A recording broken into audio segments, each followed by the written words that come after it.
Democratic Party has failed in 5 special elections to retake the House, and that has some members asking if it is time, well, to fire their leader. Will Nancy Pelosi continue to be the top Democrat? Joining us now, Kristin Tate, a contributor to The Hill and author of Government Gone Wild.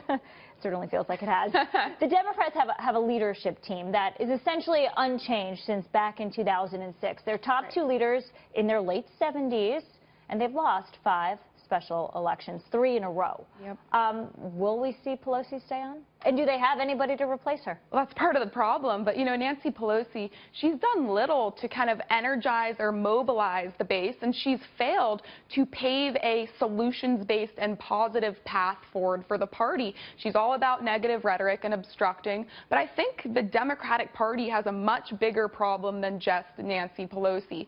They don't really seem to have a unifying, consistent message, unifying principles, and I also don't see a lot of exciting emerging leaders on their side. So they need to straighten out these issues, or else I think 2018 is going to be an ugly election year for them. Well, it's crucial for the Democrats, certainly. I mean, you know, in particular who the names are. You know, the last time that the Dems were able to get some meaningful traction and gain seats was Rahm Emanuel had recruited some pretty kind of moderate candidates, not those real far left candidates. I wonder if that's kind of going to be the strategy going forward. They have to be rethinking what they're going to do. I mean, yeah, we'll see what they do. I really cannot think of many exciting people, though, on their side that can bring together like the left progressive wing of the party and then the more moderates. But I think the bigger picture here is just that the Democrats seem to have not learned much from their massive loss in 2016. The Republicans have a message. Donald Trump has a message. We saw it last night, that campaign message of let's drain the swamp, you're a hardworking American, the media is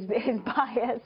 We heard that in Iowa. Right. What's the message coming from the left? They don't have one. All they've been doing is trying to obstruct any progress from the Republicans with their legislative agenda. And, you know, if the Democrats don't really do some serious self-reflection before next year, it's not going to be good for them. Look at what happened yesterday in Georgia's special election. Despite the Democrats throwing $24 million at that race, they couldn't win. That sends a signal that this is an early sign that their obstructionist agenda is not going to work. It's not exciting to people. Donald Trump called that out last night in his speech. It's a referendum on them. There was a lot of very sad liberal commentators on the air last night. It was hilarious. Platforms, other networks.